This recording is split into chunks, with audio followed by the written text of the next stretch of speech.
Ang larma sa impyerno.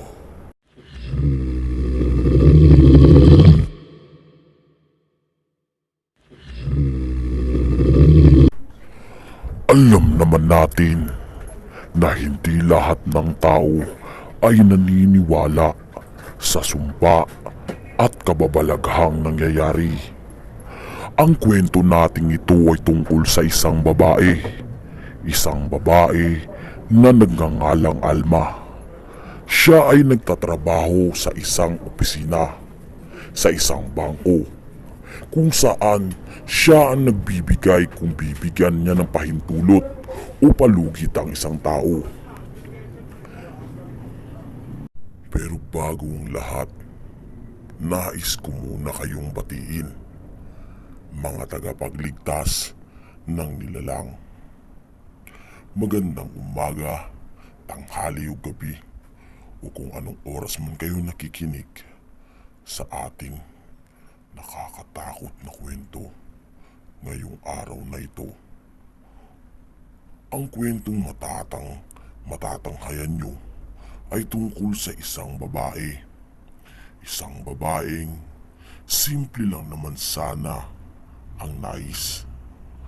Ang maikasal sa kanyang nobyo, bumuo ng sariling pamilya at maging masaya.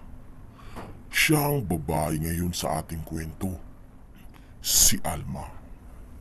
Si Alma ay nagtatrabaho sa isang opisina ng isang bangko kung saan siya ang nagbibigay pahintulot o approval sa isang taong humihingi ng palugit upang hindi mapalayas o maembargo ang isang bahay o kagamitan nito na nakasanla sa bangko. Hanggang sa dumating ang isang araw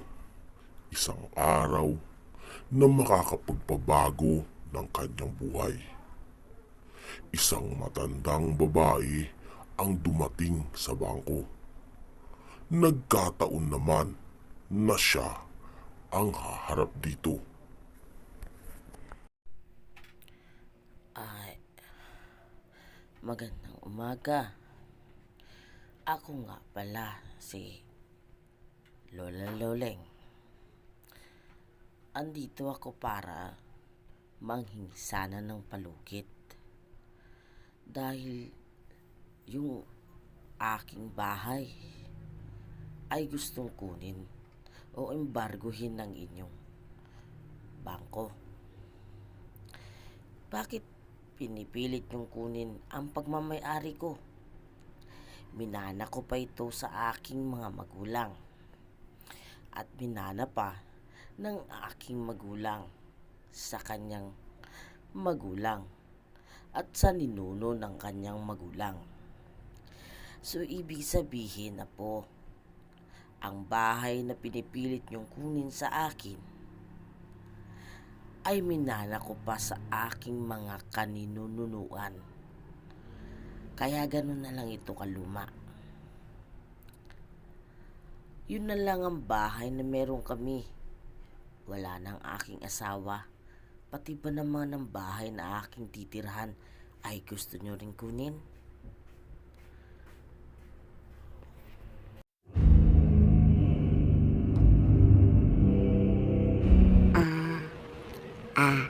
Lola?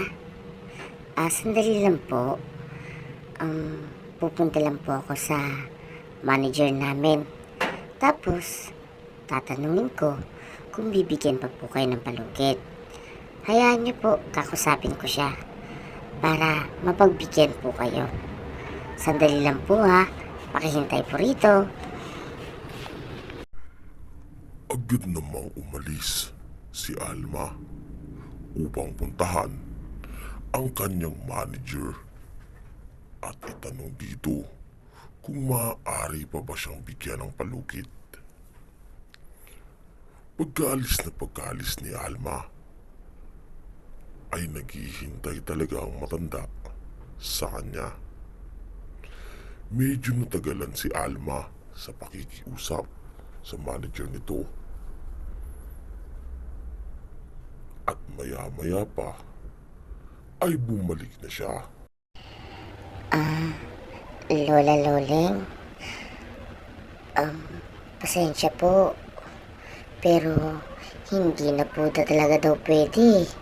Kasi matagal na pong rematado yung bahay at lupa nyo. Ngayon po, kailangan nyo nang umalis dun. Kasi po, kailangan nang kunin nito ng bangko sa pagkakasanla nito. Dahil matagal na pong narimata. Pasensya na po. Lahat naman po ay ginawa ko para pumayag po yung manager namin. Kaso, hindi na daw po talaga pwede. Pasensya na po, Lola Loleng. Pagkasabi ni Alma sa masamang balita na hindi nga pumayag ang manager ng bangko sa paghingi niya ng palugit ng ilang buwan o isang taon, ay hindi pinagbigyan ng matanda. Kaya naman, matapos magsalita ni Alma, ay nag-iba ang itsura nito. Galit na galit ang matanda sa kanyang narinig na talagang gustong kunin ng bangko ang bahay at lupa niya. Nang biglang sinabi ng matanda na, Wala kayong karapatan. Wala kayong karapatang kunin sa akin ang aming pagmamay-ari. Ngayon, hindi nyo makukuha ito. Kahit buhay ko pa ang aking isakripisyo, hindi ako makakapayag na ang minana ko sa aking mga magulang ay kukunin nyo pa. Ikaw, Alma, tandaan mo tong sasabihin ko sa'yo. Nakiusap ako at nagmakaawa. Kung kinakailangan ay luluhod pa ako sa harapan mo. Pagbigyan mo lamang sana ang kahilingan ko. Bigyan niyo pa ako ng palugit dahil hindi ko talaga kayang ibigay ang gusto niyo. Dahil ang bahay at lupa na yon ay minana ko pa sa aking mga ninuno. pagpapaliwanag ng matandang babae na si Lola Luling. Pagmamakaawa nito kay Alma na sana'y bigyan siya ng palugit dahil hindi siya makakapayag na makuha ng bangko ang kanyang lupa at bahay dahil ito ay minanapan niya sa kanyang mga magulang at sa mga magulang ng kanyang magulang. Nang dahil sa pangyayaring iyon, ang matandang babae na si Aling Luling ay nawala ng bigla. Nagsusumigaw sa loob ng bangko, galit na galit kay Alma. Nang dahil sa pangyayaring iyon, ay agad na tumawag si Alma ng gwardya, ng guard, para dakpin o para palabasin ang babae. Dahil hindi na maawat ito sa kakasigaw at pagwawala sa loob ng opisina nila. Agad namang kinuha ng dalawang gwardya ang matandang babae at pinakiusapan na lumabas na lamang.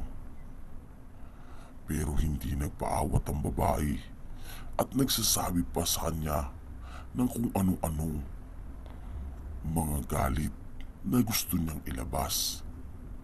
Hindi na siya inintindi ng mga tao doon.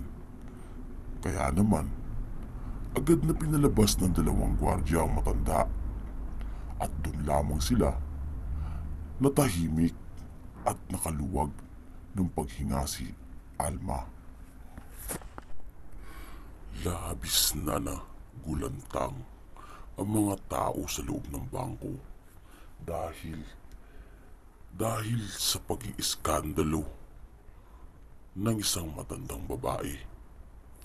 Dahil nga hindi siya pinagbigyan ng bangko, nabigyan pa ng isang taon napalugit upang matubos ang bahay at lupa niya sa pagkakasanla ng kanyang asawa. Ang asawa kasi ni Aling Luling o Lola Luling ay matagal nang patay at siya nagsanla nito sa bangko. Kaya naman, nang marimata ang bahay at lupa niya, ay gusto nang kunin nito ng bangko. Hindi naman pumayag ang matanda dahil nga sa minana niya pa ito sa kanyang mga magulang. Kaya ganun na lamang ang pakikiusap niya kay Alma na sana'y bigyan pa siya ng pagkakataon ng kanyang manager, ng manager ni Alma, na bigyan ng palugit upang matubos ito. Pero sadyang naging mapait ang kanyang kapalaran nung araw na yun.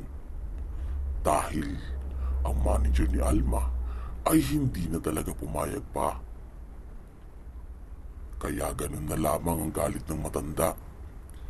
Sumisigaw, nagwawala, dahil hindi niya matanggap na talagang kukunin na ng bangko ang bahay at lupa niya na matagal ng panahon na minana niya sa kanyang magulang.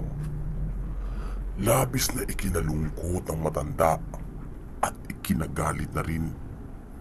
Kaya naman ay hindi niya tinigilan si Alma hanggang sa dumating ang oras na si Alma ay pauwi na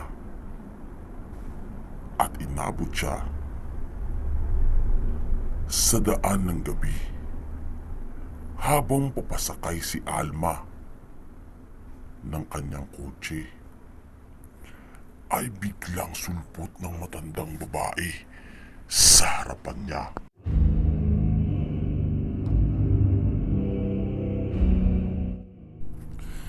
Agad na sinugod si Alma ng matandang babae na si Lola Luling.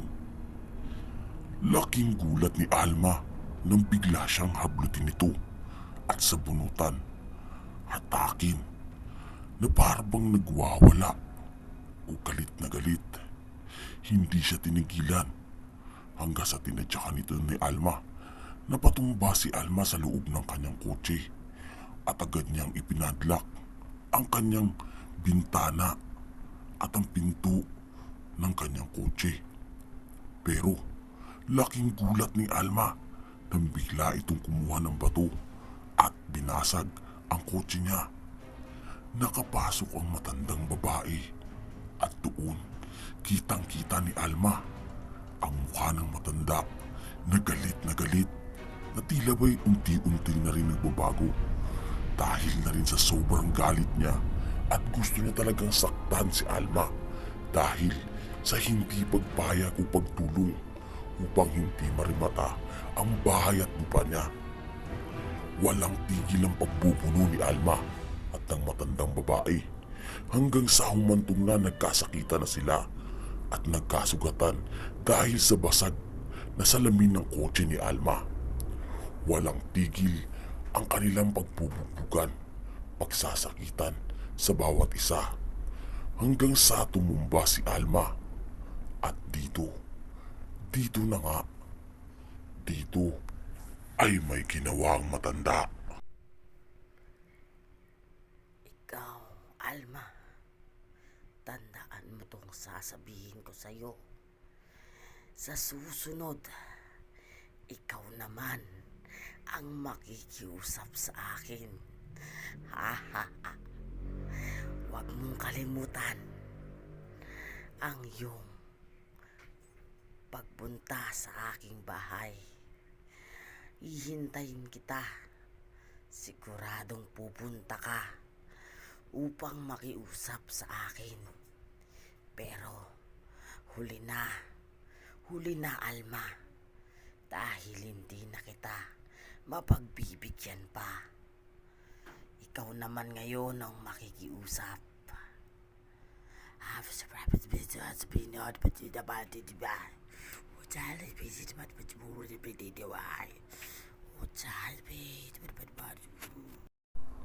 Laking gulat ni Alma sa kanyang mga narinig. Dahil pag-atake ng matandang babae sa kanya na si Lola Luling. Pagkahiga niya ng pagkahiga nito, na akala niya sasaktan siya, pero hindi pala. Dahil ang kinuha sa kanya ay ang kanyang butones. Oo, butones ng kanyang damit. At pagkakuha rito, ay agad siyang sinabihan na pupunta si Alma sa bahay niya at makikiusap dito na pagbigyan o patawarin siya. Dahil sa pagkakataong ito, si Alma naman daw ang hihingi ng pabor sa kanya. Pero huli na, dahil tapos na. Tapos na ang pagbibigay niya rito ng pagkakataon upang hindi niya gawin ang binabalak niya. Sa mga huling katagang sinasabi ni Lola ay hindi na maintindihan ni Alma dahil parang Latin ito, pero napakabilis niyang bigkasin at sobrang hindi niya na maintindihan. Pagkatapos na sabihin ng matandang na si Lola Luling ang mga sinambit niya, ay nagulat si Alma na bigla siyang nahilo at para bang nakatulog. Pagkagising na lamang niya ay laking gulat niya dahil buhat-buhat na siya at nasa loob na ng bahay nila. Kinuha siya ng kanyang boyfriend dahil may nakapagsabi na si Alma ay nahimatay o may umatake dito, ngunit hindi nila nakita kung sino siya. Babe? Okay ka lang ba? May nangyari ba sa'yo? Sinong matake sa'yo? Bakit basag ang kotse mo? At may mga sugat ka. Sino siya, babe? At anong kailangan niya sa'yo? Bakit ganun na lamang ang galit niya para atakihin ka? May nakaway ka ba, babe? Meron ka bang hindi kinukwento sa akin? Sabihin mo naman nang hindi ako nag-aalala sa'yo. Ano ba? Ano ba nangyari? Ikwento mo. Walang imik si Alma sa mga tanong ng kanyang nobyo dahil maski siya ay naguguluhanan pa. Hindi niya matanggap sa kanyang sarili na humantong sa ganito at di niya inaasahan na may kakaibang mangyayari sa buhay niya nang dahil lamang sa isang pakiusap ng isang matandang babae. Pero kahit nakatulog si Alma at nahimatay siya, ay tandang-tanda niya kung ano talaga ang nangyari sa kanilang dalawa sa pagitan nilang dalawa. Lumipas ang ilang araw, linggo, ay hindi nakakatulog si Alma dahil may kakaibang mga nangyayari sa paligid niya. Kaya na lamang pagsapit ng gabi, may parang umaaligid sa likod ng bahay niya. May kumakatok at merong boses na kala mo'y isang asong lobo o isang halimaw.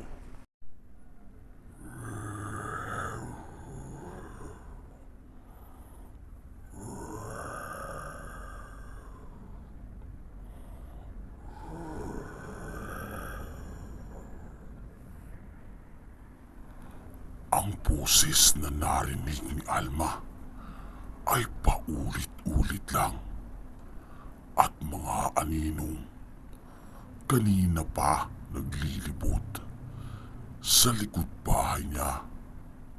Kitang-kita ni Alma ang mga aninong nakakatakot talaga dahil ang bahay niya ay karamihan ay salamin lamang. Malawak, malalaki ang bintana, kaya kitang-kita kung ano ang nasa labas. Sumasabay pa ang malakas na ihip ng hangin.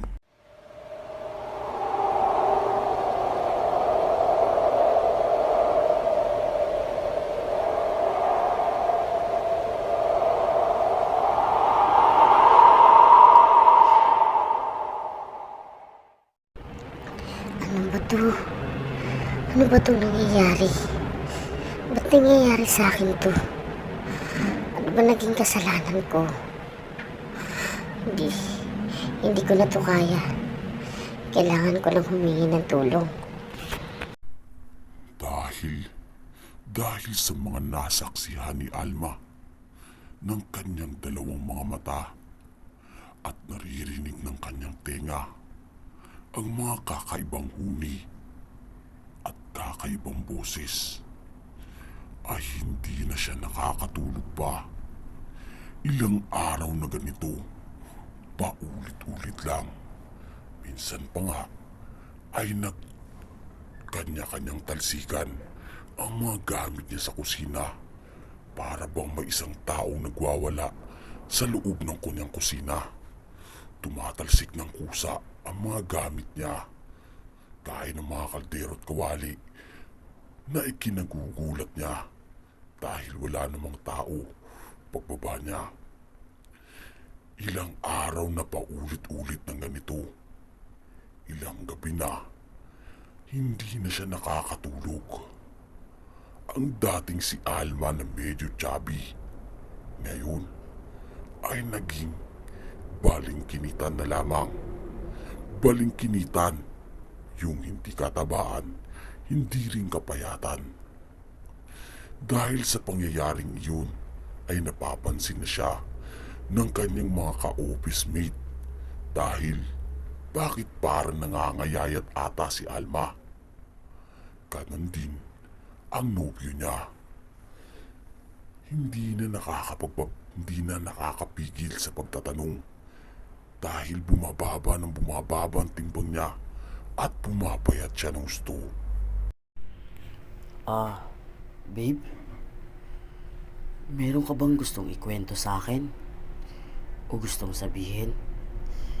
Kasi itong mga nakaraang linggo, napapansin ko sa'yo na parang ang lalim ng iniisip mo. At para bang meron kang malaking problema. Babe? Tell me. Huwag mo namang itago sa akin kung anong mga pinagdadaanan mo.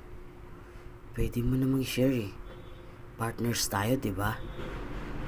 Kaya dapat, kung ano man ang mga problema mo, dapat sabihin mo rin sa akin. Hindi yung nagkakaganyan ka. Kasama nga kita, pero parang lutang ka. Parang ang dami mong iniisip. Huwag mong sabihin, until now, yung matandang babae pa rin? Siya pa rin ba yung problema mo? Babe, hanggang ngayon ba, siya pa rin yung nasa isip mo? At hanggang ngayon, hindi ka pa rin ba nakaka-move on? Wala na. Hindi na nagpapakita ang matanda. At hindi ka na rin niya ginugulo. Ano pang problema, babe? Sabihin mo kasi, nang malaman ko at maintindihan ko kung ano nangyayari sa'yo. Pangungulit na tanong ng kanyang nobyo. Dahil si Alma, kahit kasama niya, ay parang wala. Dahil lutang ang pag-iisip ni Alma. Dahil sa mga nangyayari sa kanya gabi-gabi, hindi naman niya masabi sa kanyang nobyo. Dahil nga naman, mahirap paniwalaan na may mga kakaibang nangyayari ngayon sa buhay niya. Sino ang taong maniniwala sa kanya kung sasabihin niya na may kakaibang nangyayari sa bahay niya gabi-gabi? At simula noon, simula nang sabihin ng matandang siya naman ang makikiusap dito, ay ay isang idlap nagbago ang lahat.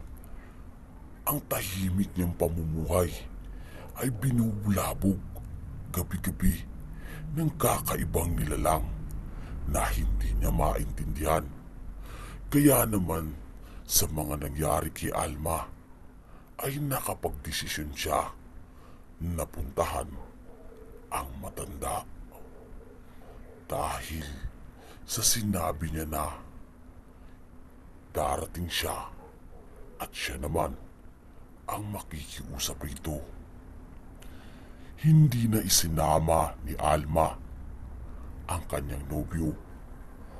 Lakad na lamang niyang mag-isa dahil medyo nag-aalangan siya na malaman pa ng nobyo niya kung ano ang mga kakaibang nangyayari sa kanya. Mahirap ipaliwanag kung minsan pa nga ang iba ay hindi basta-basta maniniwala. Kaya naman, mag-isang ginawa ni Alma ang dapat niyang gawin, ang puntahan ang matanda. Habang nagmamaneho si Alma, hindi mawala sa isip niya at bigla niyang naalala na mayroong kinuha sa kanya ang matandang babae. Ang butones niya. Dito niya lang naalala ang butones na kinuha sa kanya. Kaya naman, hinahanap niya sa loob ng kotse niya kung baka sakali na naroon pa.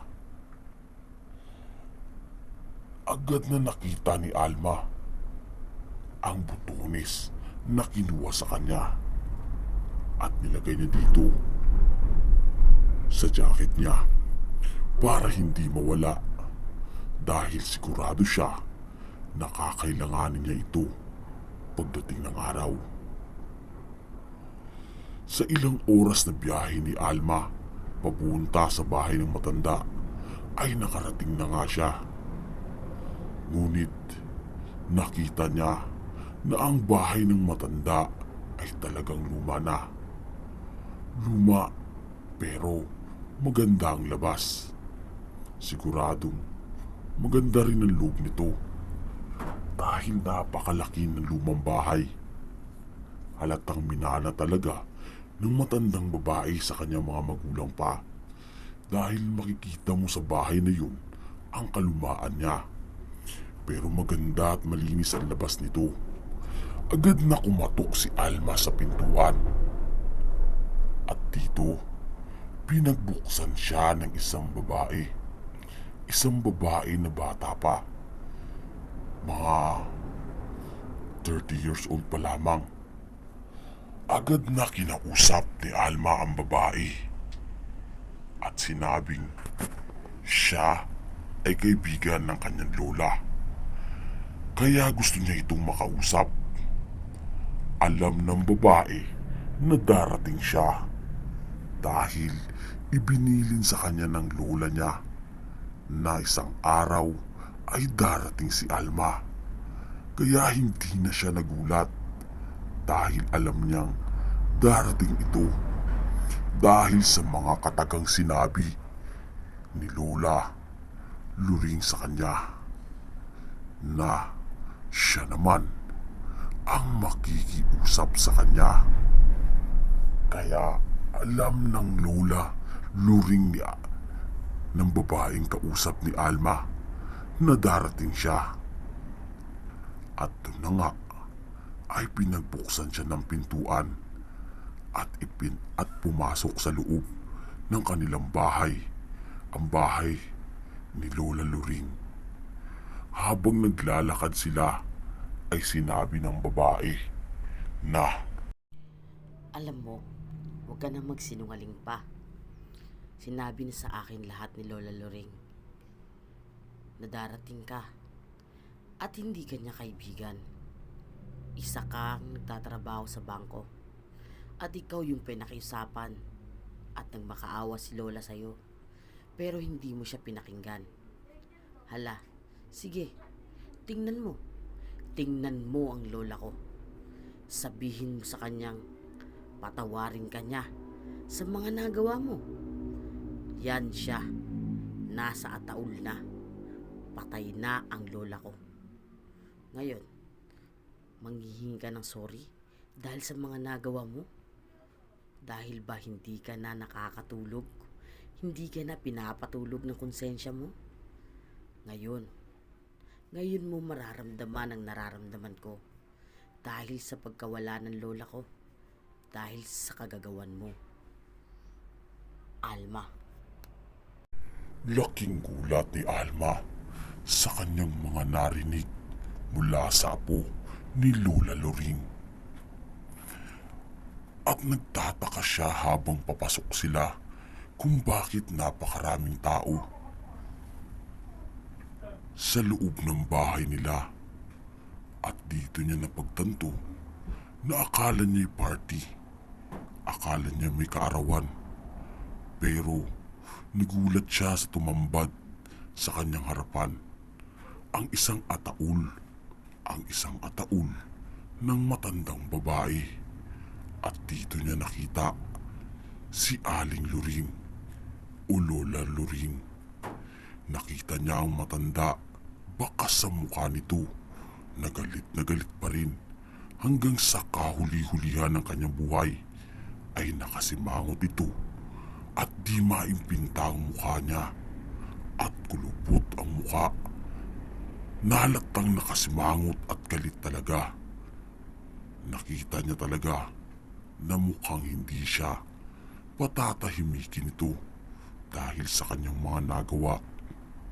Agad siyang itinulak ng apo ni Lola Loring palabas pa dahil ayaw niya makita ang pagmumukha nito at sinabing sinungaling siya dahil sinasabing kaibigan siya ng kanyang lola, pero hindi naman totoo dahil siya ang dahilan kung bakit labis-labis ang galit ng kanyang lola at humantong ito sa atake sa puso na siyang ikinamatay ng kanyang Lola Loring. Agad na umalis si Alma sa bahay ng matanda. Sumakay agad siya sa kanyang kotse at umalis na. Habang nasa biyahe siya, ay tinawagan niya ang kanyang boyfriend o ang kanyang nobyo na si JR upang magpasama sa isang manghuhula dahil hindi niya nakaya ang mga nararanasan niyang kakaiba at talaga namang nakakakilabot talaga dahil sa gabi-gabing hindi na siya nakakatulog dahil sa mga boses na naririnig niya at sa hindi niya maipaliwanag na bagay na gumagambala sa kanya o kung ano man ang siyang gumugulo sa kanya. Nang kasama na ni Alma si JR sa loob ng kotse nito, ay kinausap niya agad ang nobyo na gusto niyang magpahula. Agad na namang naguluhan ng boyfriend niya na si JR, ang kanyang nobyo, dahil hanggang ngayon ay hindi pa rin matahimik si Alma sa mga nakaraang nangyari sa buhay niya. Wala nang matanda, siya na nga nagsabi na patay na ito. Pero bakit hanggang ngayon ay yun pa rin ang problema niya? Hanggang sa sinabi na ni Alma ang lahat ng katotohanan na hindi na siya pinapatulog ng isang boses at anino na gabi-gabi siyang dinadalaw rito, na gabi-gabi siyang iniistorbo hanggang sa kanyang pagtulog ay para bang gusto rin pumasok sa kanyang panaginip. At dito na nakapagdesisyon si Alma na pumunta sa isang abularyo na manghuhula. Kaya naman, Pagkadating ni Alma, ay agad siyang kinausap ng lalaki na merong kakaiba sa kanya. Para bang naramdaman na ng isang mamang abularyo na may kakaiba kay Alma. Lalong-lalo na nung hinawakan niya ang kamay nito dahil may isang imahe siyang nakita. Isang imaheng talaga namang kinilabutan at natakot siya. Iha, meron ka bang bagay na kinuha sa isang tao? Meron ka bang taong nakagalit? Meron ka bang taong inapi? O meron kang bagay na hindi tinanggap na ibinigay sa'yo? Sabihin mo nga sa akin. Hindi kita matutulungan. Tapos na tayo. Ibabalik ko ang bayad mo. Basta umalis na kayo dito. Hindi ko kaya na tulungan kita. Gulat na gulat si Alma. Gayon din ang kanyang nobyo sa kanilang mga narinig sa pagsabi ng lalaki. Gulong-gulo ang utak ng nobyo ni Alma. Para bang hindi na siya naniniwala sa pinagsasabi nito. Pero si Alma, alam niya kung ano ang tinutukoy ng lalaking manghuhula na abularyo. Agad namang sinagot ni Alma ang kanyang mga tanong dito at sinabi niya, Wala akong bagay na kinuha. At wala rin akong bagay na hindi tinanggap. Itong mga nakaraan, meron akong isang matandang babaeng nakasagutan. Dahil nga yung bahay at lupa nila, kailangan ng kunin ng bangko namin. Napag-utusan lamang ako, kaya sinunod ko lang ang utos ng manager ko. Nagalit yung matanda. Simula noon ay hindi na niya na ako pinatahimik pa. May bagay siyang kinuha sa akin. Tapos hindi ko maintindihan kung anong lingwahe sinasabi niya. Parang Latin na hindi ko maintindihan kasi mabilis eh. Mabilis po. Tapos nagising na lamang ako. Nahimatay na ako. Pagising ko, ayun na nga, nasa bahay na ako. At ginagamot ako ng nobyo ko. Yun po yung nangyari sa akin. Dahil dun sa matandang nakaalitan ko. narinig na nga ng abularyong manghuhula ang dahilan. Ngayon, mas lalo niyang naintindihan na si Alma ay isinumpa ng matandang babae at ang butones ng kanyang damit ang naging kasangkapan niya upang ibigay ang dasal at ipataw ang nais niyang kamatayan dito. Sinumpa ng matandang babae o ni Aling Lolang Luring ang babaeng si Alma na hanggang kamatayan ay talaga namang yun ang gusto niya. Agad na hinawakan ng lalaki ang kamay ni Alma. Sa pangalawang pagkakataon, gusto niyang makita kung ano ang nasa likod ng sumpang ginawa ng matanda sa kanya. At dito niya nakita ng malinaw at klarong-klaro ang mukha ng isang imahe na nakakatakot naman talaga. Akin na. Akin ang kamay mo. Gusto kong makita kung anong nasa likod nito. Walang mag-iingay. Manahimik kayo. Akin ang kamay mo para makita ko kung ano ang nasa likod ng sumpang ginawa ng matanda. Tumahimik silang tatlo at tinitinang mabuti ng abularyong manghuhula kung anong nasa likod nito. At laking gulat niya, laking gulat ng abularyong manghuhula dahil ang kanyang nakita ay isang larma. Ang larma ay sinaunang Diablo na kapag may hiniling ka dito ay ibibigay niya, ngunit sa isang sakripisyo, at yun ang buhay mo. Susundin niya ang gusto mo, ibibigay niya ang nais mo, pero ang kapalit nito ay ang sariling buhay mo para magawa mo ang sumpang ipapataw mo sa isang tao.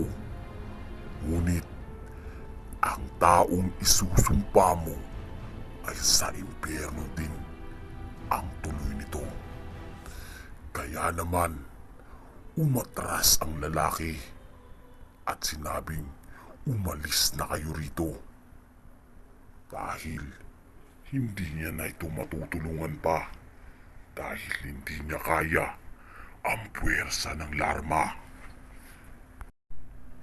Walang magawa si Alma at ang kanyang nobyo dahil nga sa pinaalis sila ng abularyong manghula sa takot nito na madamay siya sa galit ng larma. Ang larma na sinaunang Diablo na kaya niyang papuntahin sa bahay mo kung ano man ang gusto niya ang halimaw na umatake sa iyo. Kaya ganun na lamang ang pagdating sa bahay ni Alma ng kakaibang anino at isang halimaw na hindi maintindihan ni Alma kung ano ito. Nang dahil sa pagpapaalis ng abularyong manghuhula ay mas lalong naguluhan si Alma na kung ano ang dapat niyang gawin ngayon dahil walang makakatulong sa kanya. Pero bago umalis si Alma ay sinigurado niyang iwanan ng calling card niya sa lamesa ng bahay ng manghuhulang abularyo.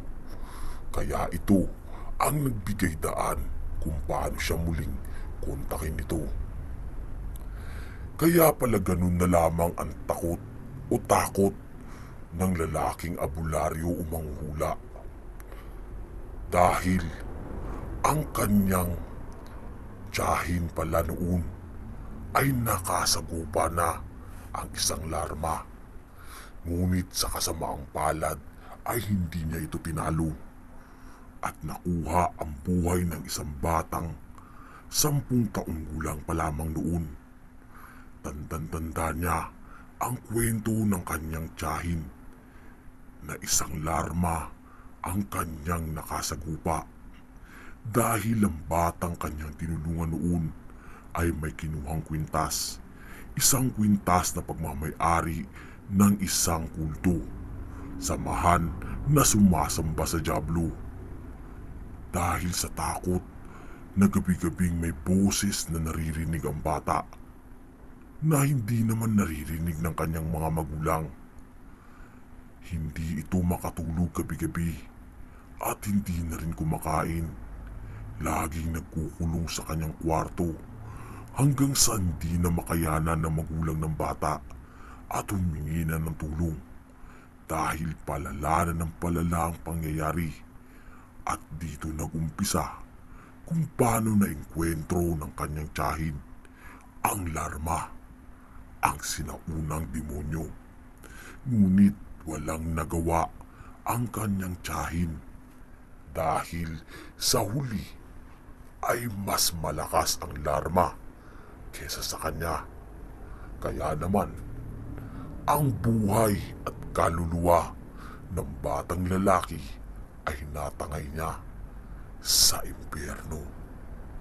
Ngunit nang dahil sa pangyayaring iyon ay mas lalo niyang sinabi sa kanyang sarili na muli silang magtutuos at magkikitang muli. At dito naisip at naalala ng abularyong manghula ang sinabi ng kanyang tiyahin na gusto niya muling makaharap at makasagupa ang larma, ang larmang walang puso na kumuha sa buhay at kaluluwa ng batang lalaki na kanyang tinulungan noon. Ngunit sa huli ay ang larma pa rin ang nagwagi. Dahil sa naalalang niyang yun, ay muli niyang kinontak si Ana. Matapos ang 2 araw, ay kinontak niya ito upang muling makausap. At dito ay desidido na siya. Desidido na siyang tulungan si Alma sa kanyang kinaharap.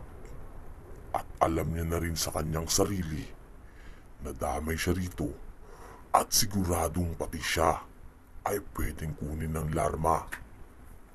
Ngunit bilang isang abularyo at manghula ay meron silang kailangan isakripisyo. Bago nila nakamtan ang ganitong kakayahan ay sumumpa sila na kahit buhay nila ay kailangan nilang tulungan ng isang tao, lalong-lalo na sa ganitong mga sitwasyon.